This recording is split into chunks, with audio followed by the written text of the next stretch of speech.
बहुत धन्यवाद और आभार माननीय डॉक्टर श्यामा प्रसाद मुखर्जी रूअर्बन योजनांतर्गत आज छात्र विद्यालयों में अपेक्षित सुधार करते हुए छात्र नामांकन में भी वृद्धि की गई है। इस कार्य हेतु इन दो प्रधानाध्यापकों को माननीय मुख्यमंत्री जी के शुभ करकमलों से सम्मानित किया जा रहा है। मैं बहुत ही आदर के साथ माननीय मुख्यमंत्री जी से निवेदन करूंगी कि हमारी इन दो प्रधानाध्यापकों को ये LED प्रदान कर हमें अनुग्रहित करें। श्रीमती आद्या परवीन, संविलियन विद्यालय सिसवा हरिहरपुर रानी और श्री अंकित कुमार श्रीवास्तव जी, संविलियन विद्यालय चहलवा।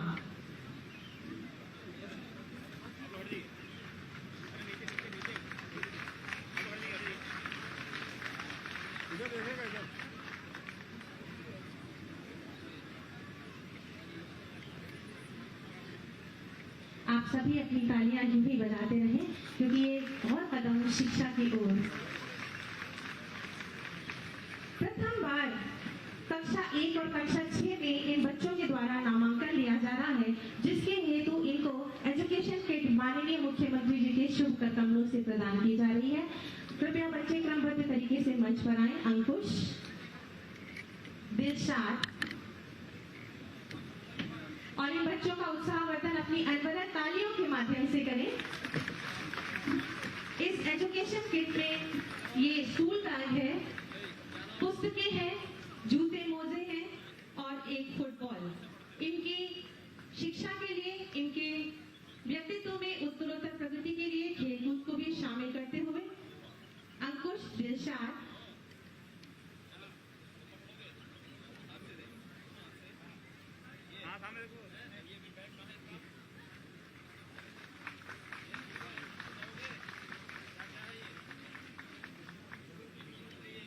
दिलशाद, जीशान,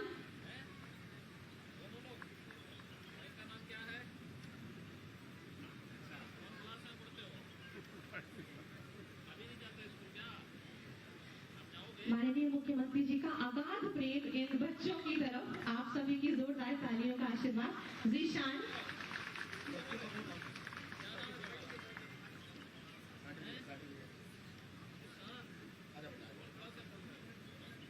इनका नामांकन प्रमाण पत्र और ये एजुकेशन किट माननीय मुख्यमंत्री जी के शुभ करकमलों से इनको प्रदान की जा रही है। क्या ही गौरवशाली और शुभ दिवस है आज।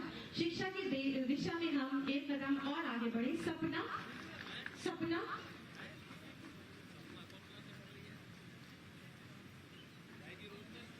और हर्षिता,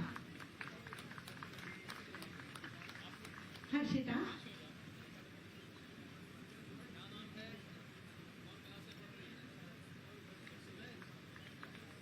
बहुत बहुत धन्यवाद माननीय।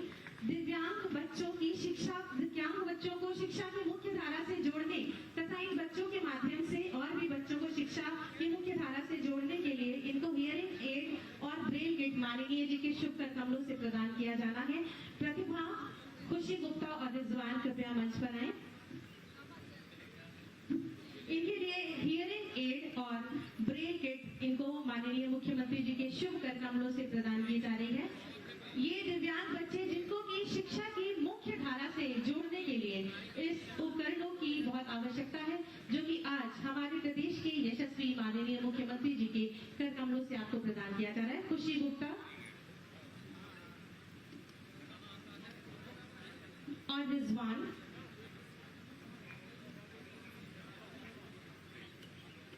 इसके बाद श्री अमरनाथ सिंह जी को, जो कि प्रधान शिक्षक है संविलियन विद्यालय जमुना, को मंच पर आमंत्रित करूंगी। श्री अमरनाथ सिंह जी प्रधान शिक्षक संविलियन विद्यालय जमुना में अपने अथक प्रयास से बच्चों के नामांकन में आपने वृद्धि की है और वर्तमान में इनके विद्यालय में 1002 नामांकन है। इस हेतु आपको अंग वस्त्र और स्मृति चिन्ह से माननीय मुख्यमंत्री जी द्वारा सम्मानित किया जा रहा है। 1002 बच्चों का नामांकन।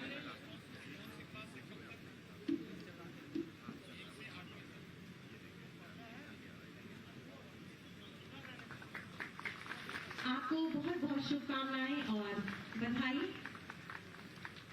हमारे ये दो अध्यापक श्री आनंद त्रिपाठी जी, इनके द्वारा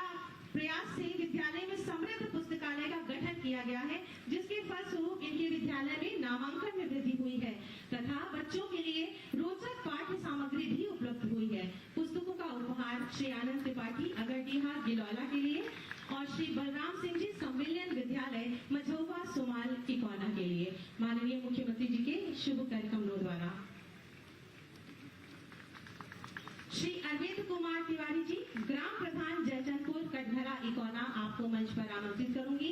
इनके द्वारा अपने ग्राम पंचायत जयचंदपुर कटघरा में ऑपरेशन कायाकल्प के अंतर्गत अनेक सराहनीय कार्य संपादित किए गए हैं, जिसके फलस्वरूप यहाँ ग्राम की दशा में अपेक्षाकृत सुधार हुआ है। वहीं विद्यालय 19 पैरामीटर से संतृप्त है। इन्हें माननीय मुख्यमंत्री जी द्वारा सम्मानित किया जा रहा है।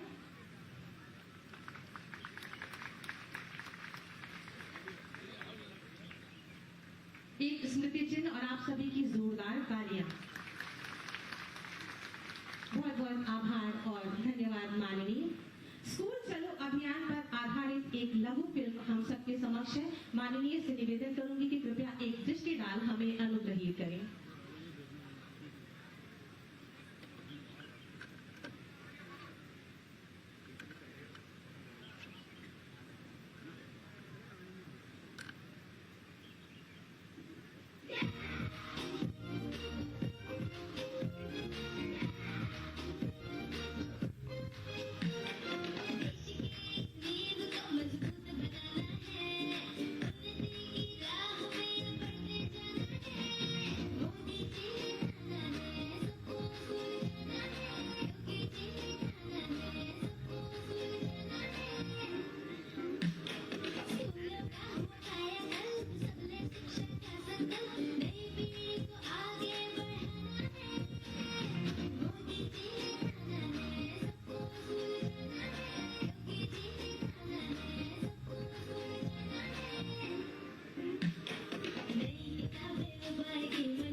शिक्षक को प्रदेश का हर बच्चा अपना। स्कूल चलो अभियान के अंतर्गत अपनी बेटी और बेटे को स्कूल जरूर भेजें। बहुत बहुत धन्यवाद। हमारे यशस्वी माननीय मुख्यमंत्री जी की स्पष्ट और दूरदर्शी नीति, सकारात्मक सोच और ईमानदारी से परिपूर्ण दमदार कार्यशैली और प्रदेश के प्रत्येक बच्चे और प्रत्येक नागरिक के प्रति अभिभावक का दृष्टिकोण हमारे प्रदेश को एक नई ऊंचाई और ऊर्जा प्रदान कर रहा है। ऐसे ही यशस्वी माननीय मुख्यमंत्री जी से मैं करबद्ध निवेदन करूंगी कि अपने आशीर्वचनों से हमें अभिसिंचित करें, हमारा मार्गदर्शन करें। सभी बच्चों से निवेदन, एक बार जोरदार तालियां माननीय मुख्यमंत्री जी के लिए। स्कूल चलो अभियान के आज के इस कार्यक्रम में मंच पर उपस्थित प्रदेश सरकार में मेरे सहयोगी मंत्री बेसिक शिक्षा विभाग के मंत्री श्री संदीप सिंह जी, जिला पंचायत के अध्यक्ष श्री ददन मिश्रा जी, माननीय विधायक श्रावस्ती श्री राम फेरन पांडे जी, प्रमुख सचिव बेसिक शिक्षा श्री दीपक कुमार जी, विद्यालय के और बेसिक शिक्षा विभाग के सभी अधिकारीगण, ग्राम पंचायत के ग्राम प्रधान समेत सभी सम्मानित नागरिकगण, प्रदेश भर से इस कार्यक्रम में जुड़े हुए शासन से सभी मेरे संबंधित मेरे सहयोगी मंत्रीगण, सम्मानित जनप्रतिनिधिगण, अभिभावकगण और प्यारे बच्चों, आज मुझे प्रसन्नता है कि लगभग 2 वर्ष बाद कोरोना जैसी महामारी पर एक प्रकार से प्रभावी अंकुश तात्कालिक दृष्टि लगाने के बाद हम लोग फिर से स्कूल चलो अभियान के इस कार्यक्रम के साथ जुड़ रहे हैं। मैं इस अवसर पर सभी प्रदेश की अपनी इस भावी पीढ़ी नौनिहाल बच्चों का हृदय से स्वागत करता हूं। उन सब का मैं स्कूल चलो अभियान के अवसर पर हृदय से मैं उनका अभिनंदन भी करता हूं। हम सब ने विगत 2 वर्ष इस सदी की सबसे बड़ी महामारी कोरोना का सामना करते हुए व्यतीत किए। कोरोना में देश के अंदर प्रधानमंत्री मोदी जी के नेतृत्व में जान भी और जहान भी बचाने का भरपूर प्रयास किया गया। हर एक व्यक्ति का जीवन हमारे लिए महत्वपूर्ण है। उसके जीवन को बचाने के लिए फ्री में टेस्ट, फ्री में उपचार और फ्री में वैक्सीन की व्यवस्था भी की गई। समाज के प्रत्येक तबके ने एक बार फिर से इस बात को साबित किया है कि भारत किसी भी संकट के समय अपने नेतृत्व के प्रति अटूट निष्ठा के साथ जब एकजुट होकर के इस लड़ाई को लड़ता है तो उसके परिणाम भी उसी रूप में सामने आते हैं। भारत का कोरोना प्रबंधन प्रधानमंत्री मोदी जी के नेतृत्व में पूरे देश और पूरी दुनिया के अंदर सराहा गया। कारण है क्योंकि पूरा भारत प्रधानमंत्री मोदी जी के नेतृत्व में कार्य कर रहा था और आज उसके परिणाम भी हम सबके सामने हैं। जिन देशों के पास भारत से अच्छा स्वास्थ्य की सुविधाएं हैं वे देश बड़े पैमाने पर मौतों को रोक नहीं पाई कोरोना से, लेकिन भारत सफल रहा। हमारी संवेदना उन सभी परिवारों के प्रति है जिन्होंने अपने परिजनों को, मित्रों को, नाते रिश्तेदारों को खोया है। लेकिन हम लोग एक महामारी का सामना कर रहे हैं और भाइयों बहनों, इस महामारी से जीवन के प्रत्येक क्षेत्र प्रभावित हुआ, लेकिन स्कूली शिक्षा सर्वाधिक प्रभावित हुई। उस सब के बावजूद जब समाज खड़ा हो जाता है, नेतृत्व के साथ मिलकर के इस लड़ाई को लड़ता है, तो उसका परिणाम भी हमारे सामने उसी रूप में देखने को मिलता है। आज हम सब यहां पर फिर से 2 वर्ष के बाद स्कूल चलो अभियान के साथ जुड़ रहे हैं। याद करिए 2020 में, अप्रैल 2020 में इस समय लॉकडाउन था, सारी गतिविधियां बंद थी, पूरी तरह गतिविधियां ठप सी हो गई थी और ये लगातार अगले 2-3 महीनों तक चलता रहा।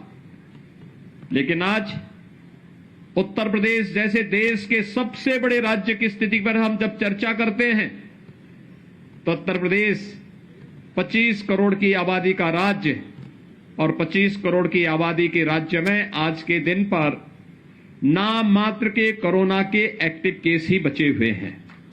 सारी गतिविधियां खुल चुकी हैं, 30 करोड़ से अधिक वैक्सीन की डोजेस दी जा चुकी हैं। जिन लोगों के काम धंधे प्रभावित हुए, फ्री में राशन की व्यवस्था उनके लिए एक बार नहीं, डबल इंजन की सरकार है, महीने में 2 बार फ्री में राशन की व्यवस्था भी उनके लिए उपलब्ध करवाने की कार्रवाई हो रही है। प्रवासी कामगार और श्रमिकों के लिए रोजगार सृजन की कार्रवाई युद्ध स्तर पर आगे बढ़ रही है। और उन्हीं स्थितियों में कोरोना कालखंड में प्रधानमंत्री मोदी जी के नेतृत्व में तकनीक का भी प्रयोग किया गया। ऑनलाइन एजुकेशन को बढ़ावा देने के लिए कार्य प्रारंभ हुआ। आज प्रदेश सरकार स्नातक, प्रास्नातक के सभी छात्र छात्राओं को टैबलेट और स्मार्टफोन वितरण करने की कार्रवाई युद्ध स्तर पर आगे बढ़ा रही है।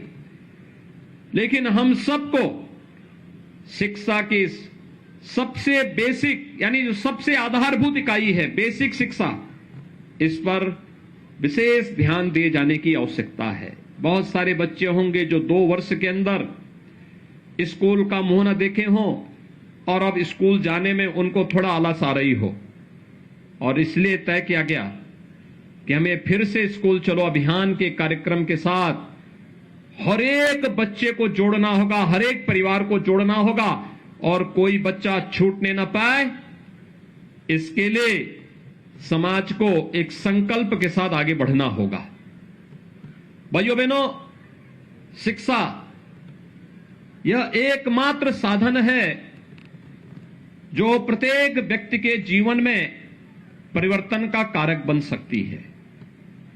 शिक्षा ही वास्तव में प्रत्येक नागरिक को एक सही दिशा दे सकती है, हर एक व्यक्ति के सर्वांगीण विकास का आधारशिला खड़ी कर सकती है। और याद रखना, जब व्यक्ति सक्षम होगा तो समाज भी सक्षम होगा, और समाज सक्षम होगा तो राष्ट्र स्वयं ही सशक्त होता हुआ दिखाई देगा। और राष्ट्र की आधारभूत सक्षम होने के लिए जिस एक प्रयास की सर्वाधिक आवश्यकता होती है वह है कि हम हर व्यक्ति को, हर बच्चे को शिक्षित करें। ये न केवल हमारा नैतिक दायित्व है बल्कि हमारा ये राष्ट्रीय कर्तव्य भी बनता है कि अपने देश को दुनिया की एक ताकत बनाने के लिए हमें हर एक बच्चे को शिक्षित करना होगा, और शिक्षित करने के लिए आवश्यक है हम उसे स्कूल भेजें, स्कूल लेकर के आए। इसके लिए मैं आह्वान करूंगा प्रदेश भर की सभी बेसिक शिक्षा परिषद से जुड़े हुए जितने भी हमारे प्रधानाचार्य, शिक्षक और इस विभाग से जुड़े हुए अन्य कर्मी हैं, उन सब से मैं इस बारे में आग्रह करूंगा कि वे तो इस अभियान का हिस्सा बने ही, ग्राम पंचायत और नगर निकाय में जुड़े हुए जनप्रतिनिधियों से भी मैं इस बारे में अपील करूंगा कि वे लोग भी इस बात को सुनिश्चित करें कि अगले 1 महीने के अंदर चलने वाले इस अभियान के क्रम में घर घर जाकर के एक एक घर में दस्तक दीजिए और पूछिए कोई बच्चा ऐसा तो नहीं जो स्कूल जाने से वंचित रह गया हो या रह रहा हो। उसको स्कूल ले जाना, नजदीक के स्कूल में उसका रजिस्ट्रेशन करवाना, उस बच्चे को uniform, bag, books, shoes, socks, sweater, ये सभी प्रकार की सुविधाओं से इसे आच्छादित करने की तैयारी करना। इस पूरे कार्यक्रम को अगर हम जोड़ते हैं, इस पूरे कार्यक्रम को एक साथ आगे बढ़ाते हैं, तो भाइयों बहनों, इससे बढ़कर के पवित्र कार्य दूसरा हो ही नहीं सकता है। श्रीमद् भगवत गीता भी तो यही कहती है कि किसी को ज्ञानवान बना देना ही ये जीवन का सबसे पवित्र कार्य है, और इसका आधार कोई बन सकता है तो शिक्षा बनेगी, शिक्षा। और इसीलिए स्कूल चलो अभियान 2017 में हम लोगों ने प्रारंभ किया था। जुलाई 2017 में जब एक कार्यक्रम प्रारंभ हुआ, उस समय उत्तर प्रदेश बेसिक शिक्षा परिषद के स्कूलों में 1,34,00,000 बच्चे अध्ययन कर रहे थे। वे आते थे, स्कूल में आने का समय नहीं था, कब कौन आ रहा है, कब कौन जा रहा है। स्कूलों की स्थिति अत्यंत जर्जर थी। पीपल और बरगद के पेड़ भले ही जमीन पे नहीं उगे हों, लेकिन विद्यालय भवनों पर जरूर उगे हुए होते दिखाई देते थे।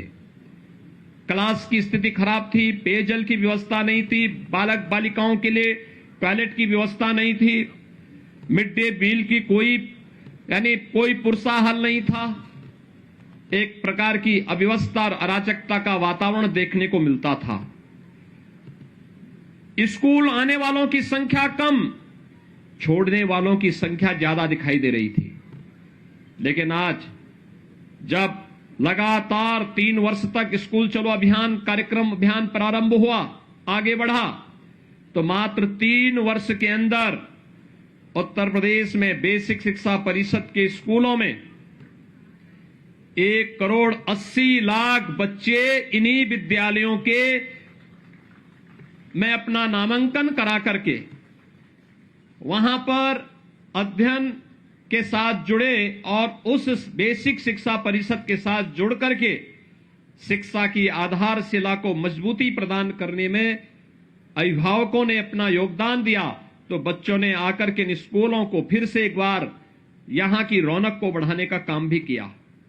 इस दौरान प्रयास हुए, हमने हर बच्चे को बैग, बुक्स, 2 यूनिफॉर्म, जूते, मोजे, स्वेटर, ये सभी कुछ उपलब्ध करवाने का कार्य किया।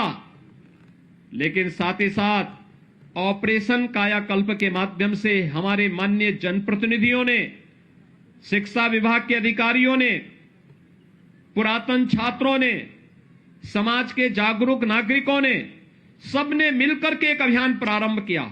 और वह अभियान था जिसमें एक एक विद्यालय गोद लेकर के और उन विद्यालयों में अच्छी फ्लोरिंग बना देना, साफ सफाई की व्यवस्था कर देना, वॉल पेंटिंग की व्यवस्था करना, वहां पर बच्चों के लिए जो भी अन्य रोचक कार्य हो सकते हैं, सेपरेट टॉयलेट की व्यवस्था करना, पेयजल की व्यवस्था करना, वहां पर विद्युत की आपूर्ति हो सके, इसके लिए भी प्रयास प्रारंभ हुए। फर्नीचर देने के कार्य प्रारंभ हुए। मुझे स्वयं जब एक विधायक के रूप में जो विधायक निधि मिली, तो मैंने अपने विधानसभा क्षेत्र में हर विद्यालय में बेसिक शिक्षा परिषद से जुड़े हुए हर विद्यालय में फर्नीचर देने का काम किया, जिससे वहां पर हर बच्चा आकर के स्कूल में फर्नीचर में बैठ सके, कुर्सी मेज में बैठ सके, उस प्रकार की व्यवस्था वहां पर उनके लिए देने का कार्य हुआ। मिड डे मील के स्तर को सुधारने का कार्य हुआ। और देखते ही देखते 1,58,000 जो विद्यालय थे बेसिक शिक्षा परिषद के, इनमें से 90,000 से अधिक विद्यालयों में ये सभी प्रकार की सुविधाओं से इसे आच्छादित करने का कार्य हुआ। आज ये बढ़कर के 1,34,000 तक पहुंच चुकी है। लेकिन अभी भी बहुत सारे विद्यालय हैं जिन्हें ऑपरेशन कायाकल्प के साथ जोड़ना है, और इसलिए मैं आज आपके बीच आया हूं आपसे कहने के लिए। मैं प्रदेश भर के अपने सभी जनप्रतिनिधियों से कहूंगा, माननीय सांसद, माननीय विधायक, विधान परिषद के माननीय सदस्य, जिला पंचायत के अध्यक्ष, ब्लॉक प्रमुख, मेयर, चेयरमैन, पार्षद, ग्राम प्रधान, पुरातन छात्र, शिक्षा विभाग से जुड़े हुए सभी अधिकारी और अन्य सभी जनप्रतिनिधियों से, पार्षदों से, सबसे मैं इस बारे में अपील करूंगा, वे एक एक विद्यालय फिर से गोद लें। जो विद्यालय पिछली बार छूट गए थे, उनमें से एक एक विद्यालय को गोद लेकर के उन्हें ऑपरेशन कायाकल्प के माध्यम से सभी प्रकार की बुनियादी सुविधाओं से उन्हें आच्छादित करते हुए अपने वर्तमान यानी भावी पीढ़ी के वर्तमान को सुधारने की दिशा में हम प्रयास करेंगे, तो वह आपके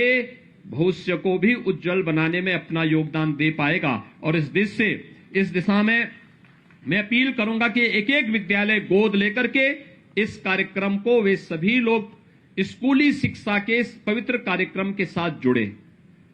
भाइयों बहनों, हम लोग देश के सबसे बड़े राज्य में बेसिक शिक्षा परिषद में जितने हमारे यहां बच्चे पढ़ रहे हैं, देश के अंदर तमाम राज्यों की उतनी आबादी नहीं है और दुनिया के अंदर तमाम देशों की भी उतनी आबादी नहीं है। लेकिन हमें अपने प्रदेश के इन बच्चों की प्रतिभा पर गौरव की अनुभूति करनी चाहिए, इन्हें उचित माहौल देना चाहिए। कोई स्मार्ट क्लास लगा सकता है, कोई इन बच्चों के लिए वहां पर फर्नीचर की व्यवस्था में योगदान दे सकता है, कोई लाइब्रेरी को बनाने में योगदान दे सकता है। हमने पाठ्यक्रम में भी आमूलचूल परिवर्तन करने का प्रयास किया। एनसीईआरटी के पाठ्यक्रम को बेसिक शिक्षा में लागू करने, साथ साथ महापुरुषों की जीवनी को भी इसके साथ जोड़ने का कार्य किया। और जब मैंने स्वयं इस आकांक्षात्मक जनपद श्रावस्ती से इस कार्यक्रम का शुभारंभ करने का निर्णय लिया, तो इसके पीछे का कारण भी था। एक आकांक्षात्मक जनपद है और भाइयों बहनों, दूसरा श्रावस्ती भगवान बुद्ध से जुड़ा हुआ एक महत्वपूर्ण जनपद भी है। कहते हैं ज्ञान प्राप्ति के बाद महात्मा बुद्ध ने अपने सर्वाधिक आध्यात्मिक साधना के चातुर्मास इसी जनपद में व्यतीत किए थे। भगवान बुद्ध ने कहा था, अप दीपो भव, यानी अपना दीपक स्वयं बनो और स्वयं ही हमें अपने आप को पहचानने की ताकत अर्जित करनी पड़ेगी। और मैं अपील करूंगा प्रदेश भर के अपने सभी जनप्रतिनिधियों से, उद्योगपतियों से, सुधीजनों से कि वे लोग शिक्षा के प्रचार प्रसार के इस पवित्र अभियान के साथ जुड़ करके ऑपरेशन कायाकल्प में एक एक विद्यालय को गोद लेकर के उसे सभी प्रकार की बुनियादी सुविधाओं से आच्छादित करने के इस कार्यक्रम के साथ जुड़े, जिससे प्रदेश भर के सभी विद्यालयों को और वहां पर अध्ययन कर रहे सभी बच्चों के लिए हम अच्छी सुविधाएं उपलब्ध करवाने में अपना योगदान दे सकें। आज जब सरकार ये सभी प्रकार की सुविधाएं दे रही है, मेरी सभी बेसिक शिक्षा परिषद से जुड़े हुए जितने भी बेसिक शिक्षा अधिकारी हैं या फिर ब्लॉक स्तर पर शिक्षा विभाग के अधिकारी हैं, प्रधानाचार्य हैं, शिक्षक गण हैं, अन्य कर्मी हैं, इन सब से मेरा आग्रह होगा वे अब सुनिश्चित करें, अब जब हम लोग यूनिफॉर्म के पैसे, बैग और बुक्स के पैसे, स्वेटर, जूते, मोजे के पैसे डीबीटी के माध्यम से उन बच्चों के अकाउंट में देने का कार्यक्रम, बच्चों और अभिभावकों के अकाउंट में देने का कार्य कर रहे हैं, तो हमारा एक प्रयास होना चाहिए, हम ये सुनिश्चित करें एक समय सीमा के अंदर सभी बच्चों के लिए निर्धारित uniform, bag, books, shoes, socks, sweater, ये जो भी आनी है, अभिभावक इसको खरीदने की कार्रवाई को भी आगे बढ़ा दे। ऐसा ना हो कि पैसा गया और बच्चा बिना यूनिफॉर्म के स्कूल आ रहा है। दूसरा, स्कूल में केवल पठन पाठन के साथ ही अगर हम उस बच्चे को खेल कूद की गतिविधियों के साथ नहीं जोड़ पा रहे हैं, उस बच्चे को किसी रचनात्मक गतिविधि के साथ नहीं जोड़ पा रहे हैं, तो मुझे लगता है इस शिक्षा का एक ही पक्ष फिर हम पूरा कर रहे हैं। उस बच्चे के सर्वांगीण विकास की दिशा में हमें प्रयास करना चाहिए। मैं प्रदेश के अंदर बहुत सारे जनपदों में जाता हूं और जिन भी जनपदों में जाता हूं बेसिक शिक्षा परिषद के स्कूलों में मैं अक्सर जाता हूं, क्योंकि बेसिक शिक्षा की आधारभूत इकाई है। अगर ये शिक्षा मजबूत होगी तो शेष अन्य शिक्षा अपने आप ही मजबूत होती हुई दिखाई देगी। और इसलिए जब मैं जाता हूं, मैंने देखा है 2017 के पहले जिन विद्यालयों में कोई सुविधा नहीं थी, 2017 के बाद स्मार्ट क्लास दी, स्मार्ट क्लास में वहां के बच्चे इतने पारंगत हुए कि उन बच्चों को देखते ही देखते ये चीजें दिखाती थी। पहले सुविधा नहीं थी, वे बच्चे इन सुविधाओं से वंचित रहते थे, उनको नहीं पता था कैसे ये ऑपरेशन होना है, कैसे इसको हम आगे बढ़ाने, क्रियाशील कैसे इसको करना है। लेकिन आज वह जब उन बच्चों को इसका प्रशिक्षण दिया गया तो अधिक से अधिक बच्चे इससे लाभान्वित होते हुए दिखाई दिए हैं। हमारा यह प्रयास होना चाहिए, इस पवित्र कार्य के साथ हम जुड़े हैं तो इस पवित्र कार्य को हम उतनी मजबूती के साथ आगे बढ़ाने का कार्य करेंगे। आज वासंतिक नवरात्रि का तृतीया है, यानी आज जगत जननी मां भगवती की पूजा तीसरे दिन भी उसी श्रद्धा और विश्वास के साथ पूरे देश के अंदर इस अनुष्ठान के साथ लोग जुड़ रहे हैं। और आप नवरात्रि के इस पावन आयोजन के अवसर पर स्कूल चलो अभियान के इस कार्यक्रम के साथ जुड़ रहे हैं। यह भी जगत जननी मां भगवती के प्रति हमारी श्रद्धा का ही प्रतीक है, क्योंकि शिक्षा की देवी मां सरस्वती को भी तो हम देवी के रूप में पूजते हैं, और उस रूप में अगर हम इस कार्यक्रम के साथ जुड़ रहे हैं तो भाइयों बहनों, इस कार्यक्रम के साथ जुड़ना अपने आप में एक पवित्रता की एक नई मिसाल हम प्रस्तुत कर सकते हैं। एक बार फिर से स्कूल चलो अभियान के साथ जुड़े हुए प्रदेश भर के सभी जितने भी हमारे स्कूल, बेसिक शिक्षा परिषद के स्कूल हैं, इन सभी को मैं आह्वान करूंगा कि अगले एक माह के अंदर जो आपके सामने लक्ष्य है कि कोई भी बच्चा छूटने न पाए, कोई भी हो, वह स्थायी हो या प्रवासी हो, यहां तक कि अगर कोई कामगार, प्रवासी कामगार और श्रमिक भी यहां पर यूपी में आकर के काम कर रहा है और वह कुछ ही दिन के लिए आया है, 4 महीने 6 महीने के लिए आया है, तो भी हम उसका प्रवेश, उनके बच्चों को प्रवेश जरूर करवा लें। 3 से 5 साल तक के बच्चों को मिनी आंगनवाड़ी में प्री प्राइमरी के रूप में से आगे बढ़ाने की कार्रवाई हमें आगे बढ़ा देनी चाहिए। और 5 साल से ऊपर के बच्चे बेसिक शिक्षा परिषद के स्कूलों में जाएं और स्कूलों में जा करके वहां पर पठन पाठन के साथ जुड़े, अक्षर ज्ञान के साथ जुड़े, अपने भविष्य को संवारने का कार्य करें।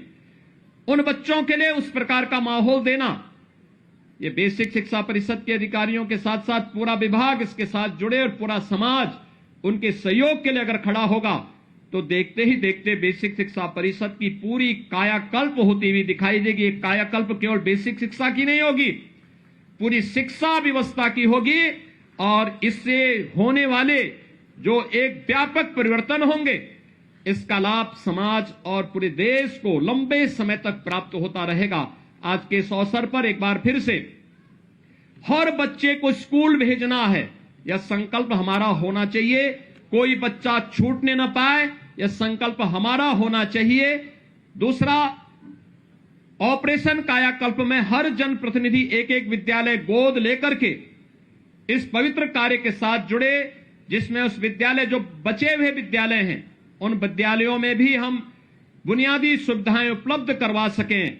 उनकी फ्लोरिंग को ठीक करना, बालक बालिकाओं के लिए टॉयलेट बनाने की कार्रवाई अलग बनाना, पेयजल की व्यवस्था उपलब्ध कराना, फर्नीचर की व्यवस्था, स्मार्ट क्लास, लाइब्रेरी और अन्य बुनियादी सुविधाएं भी हम वहां उपलब्ध करवाने का कार्य करें। सोलर पैनल की व्यवस्था हो, ये सभी चीजें अगर हम वहां उपलब्ध करवाते हैं तो आप देखेंगे कि बहुत जल्दी सभी विद्यालय न केवल उसके साथ आगे बढ़ेंगे बल्कि बेसिक शिक्षा परिषद का पूरा कायाकल्प होता हुआ दिखाई देगा। और यह लोगों के लिए व्यापक परिवर्तन का कारक बनेगा, जो प्रदेश के विकास को एक द्रुत गति से आगे बढ़ाने में सहायक होगा।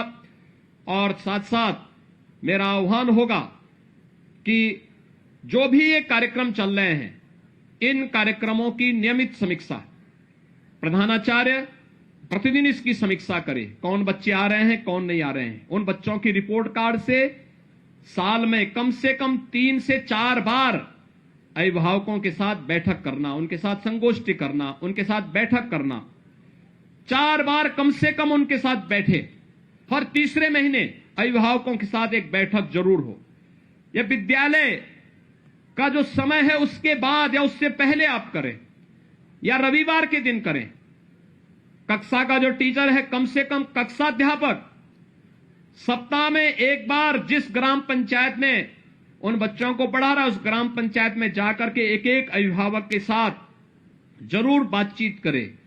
बच्चे के बारे में सकारात्मक रूप से उसे आगे बढ़ाने के लिए प्रेरित करें, अभिभावक को प्रेरित और प्रोत्साहित करें। ये क्रम अगर आगे बढ़ेगा, आप देखेंगे कि आपको इसका यश भी प्राप्त होगा और आप यह न केवल बेसिक शिक्षा परिषद की प्रगति का आधार बनेगा बल्कि आपके जीवन को भी यशस्वी बनाने में इसकी बड़ी भूमिका होगी।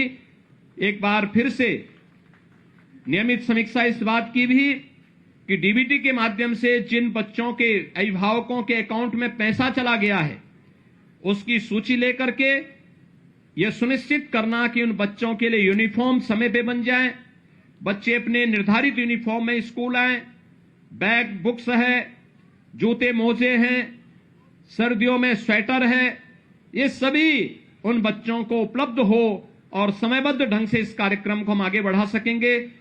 एक बार फिर से यहां पर बेसिक शिक्षा विभाग को अंतर विभागीय समन्वय के साथ आगे बढ़ने की कार्रवाई को और तेजी से आगे बढ़ाना होगा, जिसमें ग्राम्य विकास, पंचायती राज, नगर विकास, बाल विकास और पुष्टाहार, इन सभी विभागों को आगे बढ़ाना, एक साथ जोड़ना। यह अंतर विभागीय समन्वय में बड़ी ताकत है। हमारा प्रयास होना चाहिए हर विद्यालय के पास अपना खेल का मैदान हो, हर विद्यालय के पास अपनी रचनात्मक गतिविधि को आगे बढ़ाने के लिए उचित माहौल हो, हर विद्यालय के पास पेयजल की अपनी सुविधा हो, हर विद्यालय के पास अच्छा पाठ्यक्रम हो और समय समय पर शिक्षकों के रिफ्रेशर कोर्स भी होते रहें, समय के अनुरूप हम अपने आप को ढाल सके। तकनीक से हम आच्छादित हो सकें। हमने प्रेरणा ऐप और दीक्षा ऐप बनाया था। उस ऐप के साथ जुड़ करके तकनीक का अधिकाधिक उपयोग करना। अगर भविष्य में कभी कोरोना जैसी कोई महामारी आती है तो उस समय भी हमारे स्कूली बच्चे कहीं भी शिक्षा से वंचित न होने पाए, ऑनलाइन एजुकेशन के लिए हम उनको तैयार कर सकें। हमारी स्मार्ट क्लासेस तैयार रहें। हम उनके स्मार्टफोन पर या उनके अभिभावक के उनके घर में जो एलईडी होगा या उनके घर में जो टेलीविजन होगा उसके माध्यम से इस पाठ्यक्रम को घर घर तक पहुंचाने का कार्य कर सकें। हमें तकनीक को इतनी विकसित करनी होगी, इस दिशा में आगे बढ़ाने की आवश्यकता है। और मेरा विश्वास है एक बार अगर सामूहिक रूप से हम सब मिलकर के इस कार्यक्रम के साथ जुड़ जाएंगे, कोई कारण नहीं कि कार्य संभव न हो। हर कार्य संभव हो सकता है। उत्तर प्रदेश जैसे राज्य में इसको और भी मजबूती के साथ आगे बढ़ाया जा सकता है। मैं एक बार फिर से बेसिक शिक्षा परिषद को स्कूल चलो अभियान के कार्यक्रम को आगे बढ़ाने के लिए हृदय से बधाई देता हूं और विश्वास व्यक्त करता हूं कि शासकीय स्तर पर भी हर सप्ताह इसकी समीक्षा हो कि कितने बच्चे अपना नामांकन कराए हैं और कितने अभिभावकों के साथ संवाद का एक कार्यक्रम आगे बढ़ रहा है और हम मजबूती के साथ इस कार्यक्रम को सफलतापूर्वक आगे बढ़ाने का कार्य कर रहे हैं। मैं एक बार फिर से पूरे प्रदेश भर के सभी बच्चों को, जो नौनिहाल बच्चे हैं 1 से लेके 8वीं तक की क्लास में जिनका प्रवेश होना है, इन सभी बच्चों को आज मैं एक बार फिर से हृदय से स्कूल चलो अभियान के लिए हृदय से बधाई देता हूं। उन्हें नवरात्रि की हृदय से शुभकामनाएं देता हूं। उनके उज्जवल में भविष्य की कामना करता हूं और विश्वास व्यक्त करता हूं कि हम सब स्कूल जाकर के अच्छा पढ़ेंगे, अच्छा करने का प्रयास करेंगे, अच्छा नागरिक बनेंगे और देश को अपना सशक्त बनाने में अपना योगदान दे पाएंगे। एक बार फिर से मैं आप सबके प्रति नवरात्रि की और रामनवमी की हृदय से मंगलमय शुभकामनाएं देते हुए अपनी वाणी को यहीं पे विराम देता हूं। धन्यवाद। जय हिंद।